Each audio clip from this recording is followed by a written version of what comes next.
Hello and welcome to this Barca-Leeds podcast. My name is Ellie Hannison and I'm one of the lead practitioners for the Children and Young Persons team right here at Barca.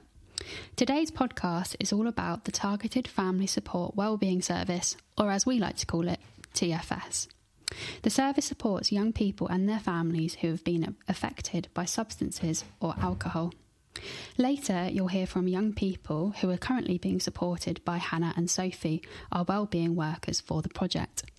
But first, we have had the special opportunity to speak to Tia and Sophie.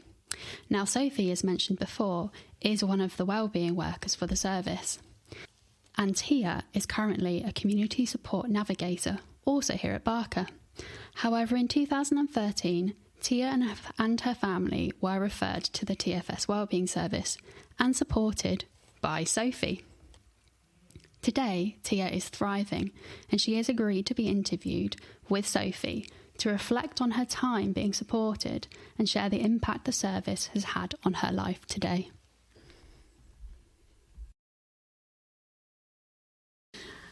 So, hello, Sophie and Tia. Hello. Hello.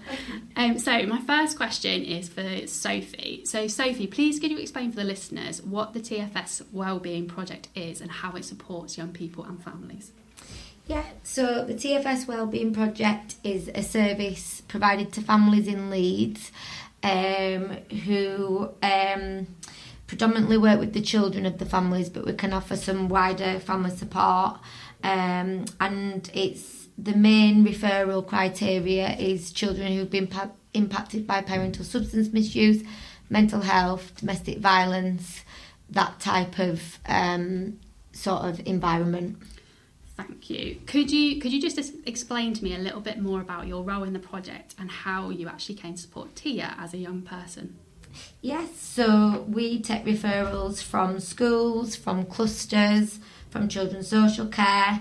If they've identified a family who needs some support, we get allocated a caseload of families. We go out and meet the families. We do use an outcome star to sort of assess the situation and get the young person's voice as well as the families. And we then offer one-to-one support and group work support, trips and activities to the young people we work with. Amazing. So, Tia, if you don't mind sharing, could you tell us a little bit about what was happening in your life and for your family as well at the time that led to you receiving the support from Sophie? My school actually referred me over to Sophie and her team. It was a time when my mum was suffering addiction with alcohol, and my mum had recently just got diagnosed with bipolar. So my dad didn't really have a great understanding around mental health or substance misuse, and he found it having a big impact on his marriage and the family home. So we was finding it really hard to navigate life. And I had a little brother, I do have a little brother, so we were finding it really hard with the environment that we was living in at the time. Thank you so much for sharing. If you wouldn't mind, would you be able to tell me a little bit about your experience with the project when you were younger? Well, at first I didn't actually think I wanted to be involved. I didn't think I'd like it, purely because I didn't want my friends to see that I had support or I had a support worker. But over the time that I built the relationship up with Sophie, I absolutely loved it. She used to take me on days out. We did charity events up at Bramley Park, doing face painting for the kids, doing bouncy castles, and it was just brilliant. I absolutely loved it. And she used to take me to the cinemas. And she used to come over to my school as well and do activities, because sometimes I didn't really feel like talking, so she'd let me express my feelings and my thoughts through creative work. What were the kind of activities that you did with Sophie? Well, funny you say that, because I still have it at home, the little photo frames that we decorated to put a photo of my mum in the photo of me and my mum. That's so lovely. So I still got little things just little crafty things that, especially when my mum went into hospital, Sophie would do a project with me so that we could do cards and give it to my mum so that she knew that I was thinking about her when she was poorly. Just things like that, just really nice girly things that she know that I'd like. Yeah. Oh, that's really nice to hear that you still have the things now. Definitely. Were either of your parents involved or guardians, and how did they benefit from the project that you remember? I think it was more so my dad involved than my mum, obviously with everything that was going on with her at the time. But my dad, I believe my dad was referred through for counselling through Barca as well, and he still to this day talks about how much it benefited him going through the counselling.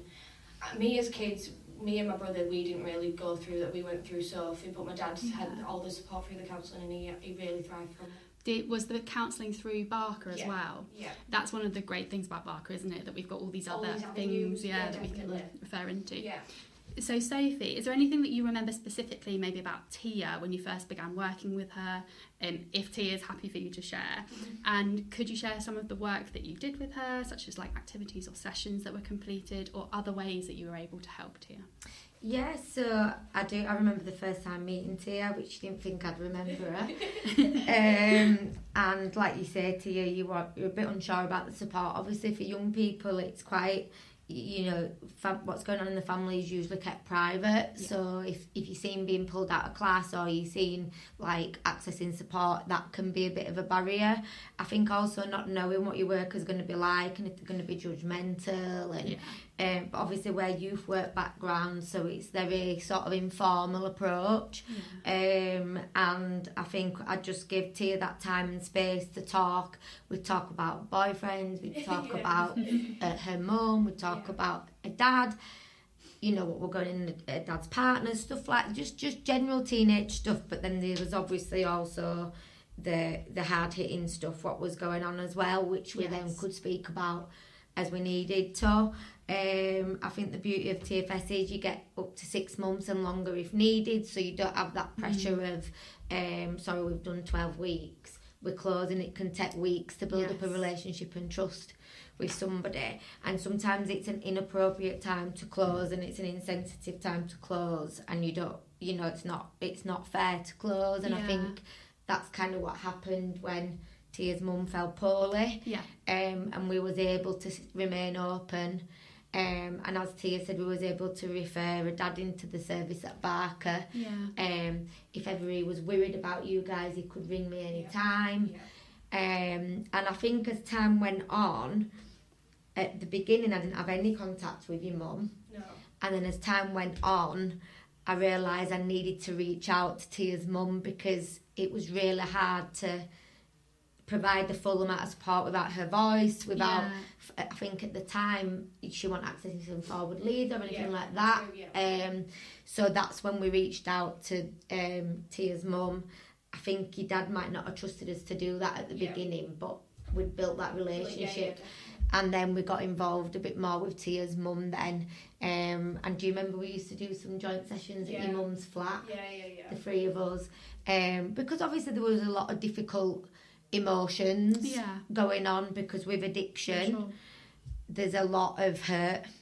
Do you think partly the longevity of this project, because it's obviously quite a lot longer than most of our interventions here at Barca, do you think that's one of the reasons why you were able to kind of make those connections and be able to offer Tia's mum the support as well? I think so. So Tia, what were your thoughts on Sophie when you first met her, and then sort of as the project went on? Well, so my dad told me I was getting a worker, and I said, absolutely not, I don't want one.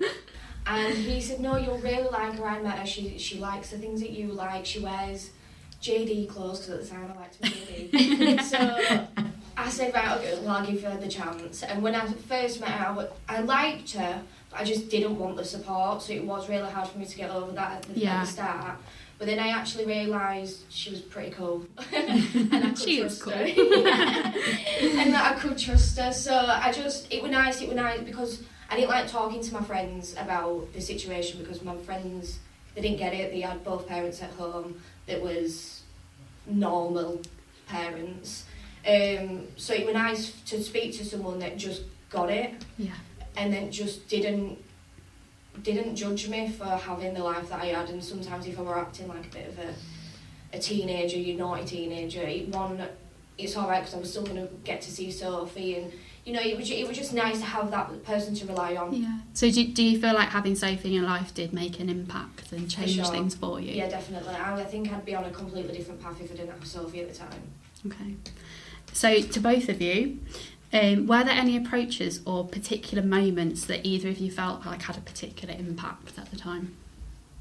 I guess that's a difficult one, isn't it? Having a specific moment. I think with this situation there was so many changing things happening, so I guess the needs changed quite drastically throughout the support. Yeah, definitely. So it as you were sort of getting there and feeling that you was coming to a time to close, something serious happened, and you had to rethink the support.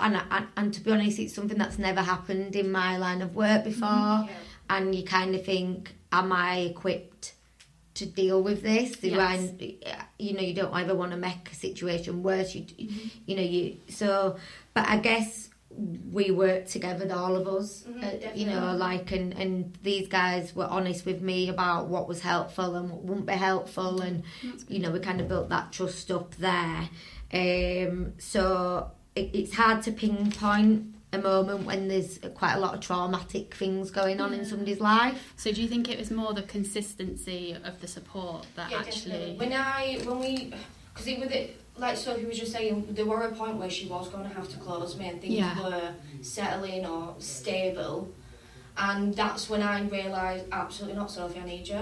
You can't leave me. You can't. And then something big did happen, and I was fortunate enough that Sophie was able to keep me open and was able to continue working with me. So I think maybe that moment at that time is when I knew, Barca's done a lot for me. I need Sophie to stay with me. I think that's when I fully realised how much work you actually have done with me and how much you have helped me in the times that you did. Yeah. So Sophie, over time, what changes or progress did you notice for Tia and her dad? Did you see any changes? Yeah, I think her dad, certainly his understanding of addiction and mental health grew better, in the sense that obviously there was a lot of blame, and and I'm not saying that's wrong, that when there's addiction within a family, it breaks families apart, and it's really hard to keep a relationship with somebody who's addicted to a substance, because their need becomes before anything else. So for another parent to see somebody not putting the needs of the children first, it's really hard to get round. But Tia wanted a relationship with her mum, and Tia didn't massively have a voice in that, I think, when she were only in year 7, year 8.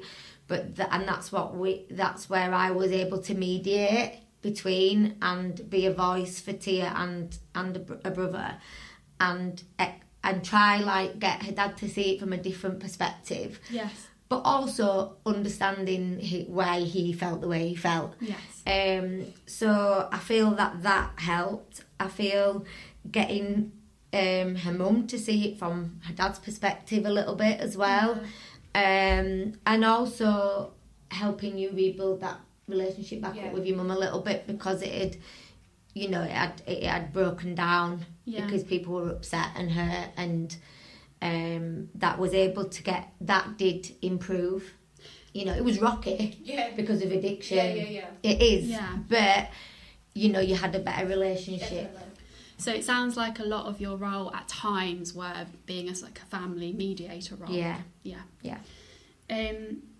So Tia, looking back now, how has the support had any lasting impact on your life as an adult, and if so, what ways? Yeah. So after working with Sophie, that's when I was like, okay, this is the line of work that I want to get into. I want to help people I want to help children that have gone through similar backgrounds to me, and be a Sophie. But then I didn't do well in school because of everything that happened, and I didn't do great in college because of something else that happened. So it got to a point where I was literally stuck, and I literally just applied for St George's Crypt one day, and they gave me the job, and I absolutely loved the job.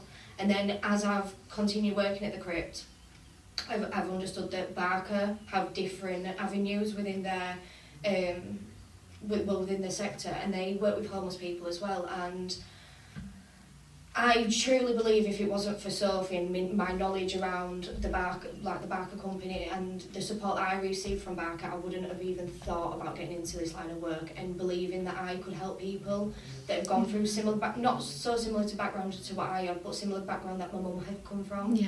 And to help people that have come from that kind of background, it makes a massive difference now. And I have such a better understanding to my mum's addiction, and the reason she chose what she chose at the time and the decision she chose to do at the time. I've grown to understand a lot better since being in these roles. Thank you for sharing. No. So both of you, I know we've spoken, there's a lot of reasons that have come out in this podcast already, but why do you think that the TFS project is important for young people? I think it's important to have someone that you know that isn't going to judge you, that is genuinely only there to support you and to help you. It is really hard as a young person to get past that, and because all you see is the worker with the lanyard. Yeah. And especially when they're coming into school and pulling you out of lessons, and you think, oh God, like my mates are going to see this, and then they're going to ask me at lunchtime, why'd you get pulled out at a lesson? And you've got to go through all that. It were awful, but I'm definitely out of the other side, and I'm a Barca worker now. Yeah, so which is really impressive. Yeah, it's crazy, and I'm 7 months into my role now, and I still think as if I work for Barca, and I had a Barca worker. But I do believe if it weren't for Sophie and I didn't have the support at such a vital time in my life, you know, I had Sophie from like 13 to 16, like it was very important years of my life that I needed just a female figure in my life. I didn't have that at the time because of my mum's addiction, and I grew up with my dad and my brother, so I was the only female in the house. It was nice to have that other female to have. So do you feel if the support hadn't been there that your life might be different now? Definitely, yeah, definitely. Me and my brother would probably like be on the streets on drugs. Like, yeah, we would not be where we are now. But my brother, he's working as a roofer now. You know, he drives. Yeah, we're doing good. To say what we've gone through, we are doing good, and I am very proud of how far we've come as well. Yeah, no, so you should be. Thank you. Yeah, you're an amazing person. So Sophie, what is it about the project that you enjoy so much? You've been a worker on this project for a very long time now, so there must be something that is keeping you here. Yeah, I guess it's just when you hear things like this, it just reminds you why you do the job you do. Obviously, it can be difficult at times, like, you know, you ain't got a magic wand and you can't make people do things they don't want to do, and you know, parents don't always get it right, do they? And I guess I've just seen the impact on the children because we are working with the children directly. So we see, like, when a parent doesn't turn up to a school play, we're invited to school plays when parents are absent. And I think you just realise that you are quite a significant person in that person's life. And even though it's a professional relationship, it allows you to have that time with a young person, build the trust, and it's not like your teacher or your, you know, the youth worker at the youth club, which are all very important, don't get me wrong, but you're kind of going through a journey with that family. Yeah.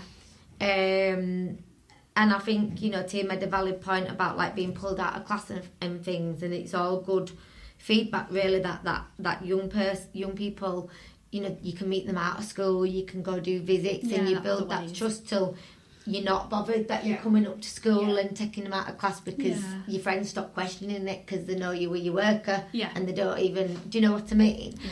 And for some families, they are more used to services being involved, whereas Tia and her family are not used to services being involved. You probably wouldn't have access to service like that if it weren't for your mum's addiction. Whereas for some families, they're used to services being involved right from the beginning, and actually it's not actually as big a deal. Somebody coming in and but for their family there was that barrier because it's almost a little bit, you felt a little bit embarrassing, as you definitely. say. It was like a shame. Kind of feeling, why have I got to work? I don't even we're dealing with it ourselves. Let us just deal with it. And it was more so of like, do they think that we can't deal with it? More, do you know what I mean? And I thought, have I not been hiding it better at school? Is there a reason that we've been referred? So there were loads of things that were going through my head at the time. But it, like Sophie said, she did just keep trying with me and keep building. And we were even laughing when I first started with Barca that you wore the Adidas leggings, didn't you? Because you knew my dad said that you... So like little things like that. I knew she'd put the effort in to make that relationship work, which made a massive difference as well. Oh, that's so nice to hear. Yeah. So we're coming to the end of the podcast now, but is there anything else that you want to share about the project? I guess I just always knew that both Tia and her brother would do well and be fine. I knew it would not be an easy road. Yeah. Like Tia said, she didn't do as well as she'd hoped during her exams and college, which is expected, but the fact that she still went is massive. It's huge. And, you know, I used to have a youth worker myself for support when I was younger, and that's what made me want to get into this support. I didn't do well on my GCSEs because I had other stuff going on, so I had to go back to college. Yeah. And in the end, I got a degree, which my teachers would faint at. I was never in school. So and thank goodness you did. Yeah, because it showed, you know, and I guess it's just like this is the next generation of workers, isn't it? Yes. Where if we can show that you can be like cool and relatable and have your own experiences, but professional. Yes.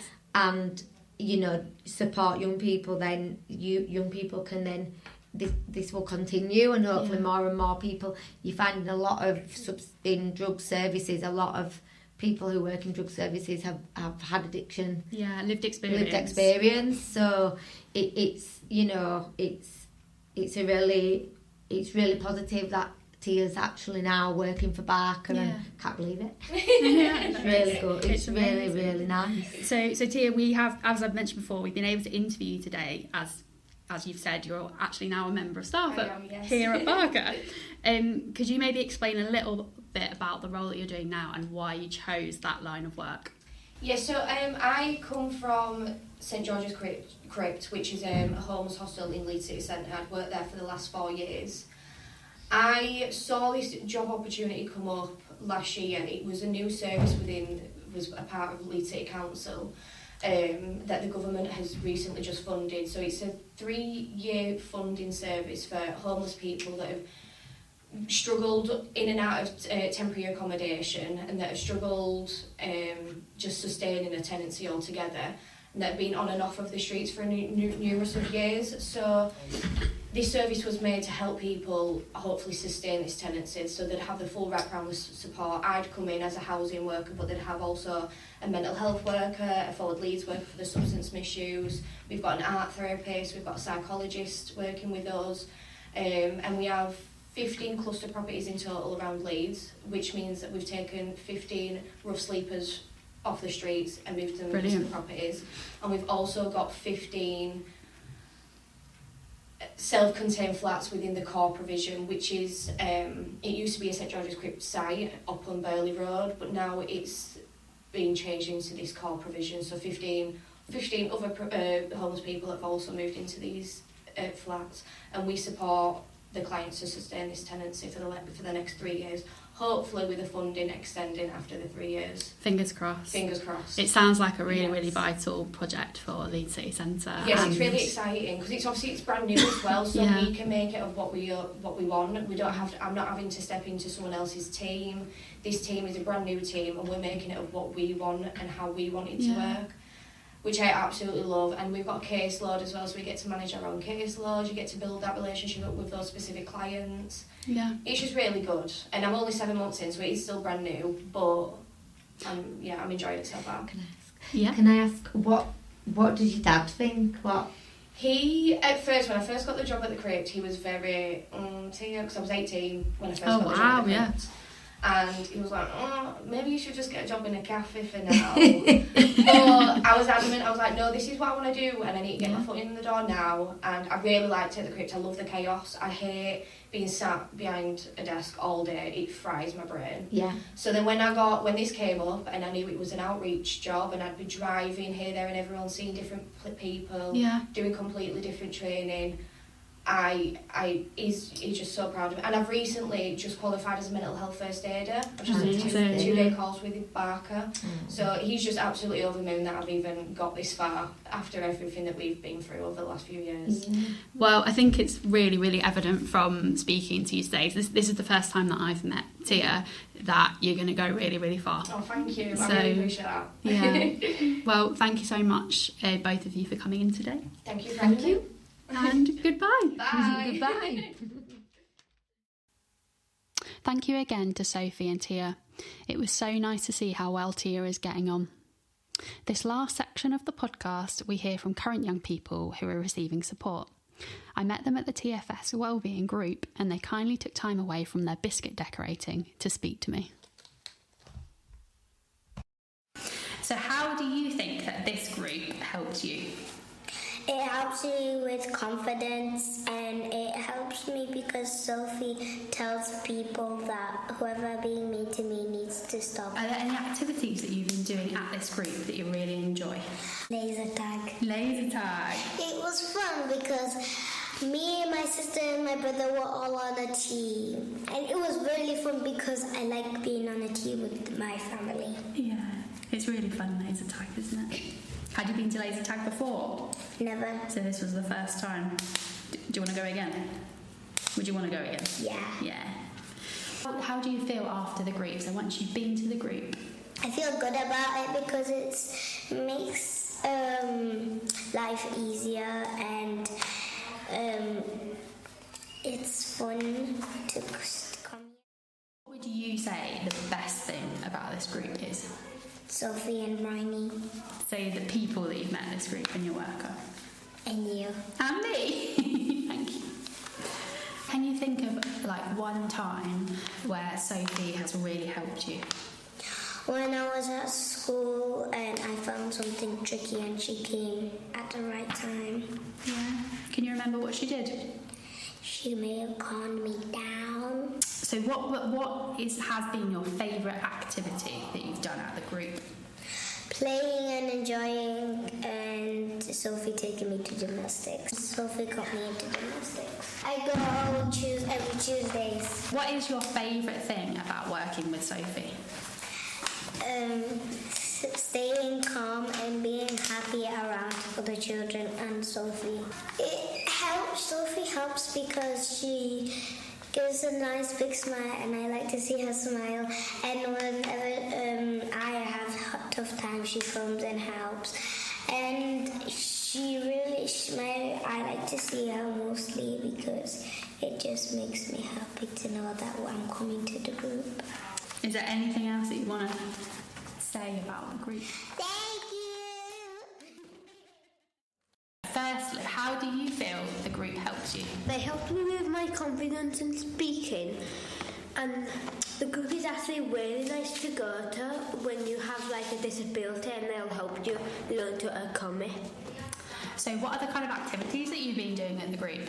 We've been doing a lot of stuff like making Play-Doh, cookies and all that, but not actually making cookies, like decorating them. We go on a bunch of trips and other stuff. So do you have like a favourite thing that you've done at the group so far? I like playing the game Get Wet. If you're wondering what Get Wet is, it's basically a game where if you get the answer incorrect, you'll get sprayed. And the dice decides how many sprays you get. So how does it spray you? Someone holds and they spray you, depending on how many times, what number the dice lands on. And that sounds like a really fun game. What is your favourite thing about working with Hannah and Sophie? Playing the game Get Wet, and I go on trips often. No. Is there anything that you would change about the group to make it better? I would go into laser tag like very often. Every week? Like 5 times a month. Is there anything else that you would like to share about this project and working with Hannah and Sophie? Not really, but I can say if you do attend this group, they can help you a lot. I really like playing football. So, how how do you feel that the group has helped you? My mum and my sister used to fight a lot, which then when I came here made me safe. And how did it make you feel safe? Because after school my mum and my sister would, not often, but like fight sometimes, and then when I started coming here I didn't really have to listen to those fights, and my brother turned 13, so and he likes to like do naughty stuff, so when I come here it gets me away from all like shouting and stuff. Did you do any fun activities when you were at the group? Yeah, right now I am baking cookies. That sounds really fun. What do you think is the best part of the group and why? When we get to play games, because the games that I choose are really fun. Yeah, what kind of games do you play? Uno. She creates these like fun games that we can play. Like she has this Jenga where you have to take one out and then you have to read the question. There's this one game that seems quite fun, but I haven't played it yet, but it looks really fun. It's where if you get a question wrong, then you get sprayed in the face. Give an example of how Hannah and or Sophie have supported you, like how they helped you. If I need someone to like talk to, then after school I can come here and then I can talk to one of them. That's really nice. So do you feel comfortable enough to talk to them? Yeah. And how do you generally feel after you've had a conversation? I feel quite good and happy because I know that like I don't have to worry about that now. Have you been on any trips at all with Yeah, we went to laser tag. How did you find laser tag? Great. I peeped on getting everyone. So it was pretty fun then. Yeah. Would you want to go again? Yeah. Laser tag? Yeah. I would love to. Thank you so much for listening to this Barca-Leeds podcast.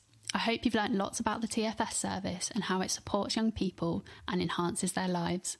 Goodbye.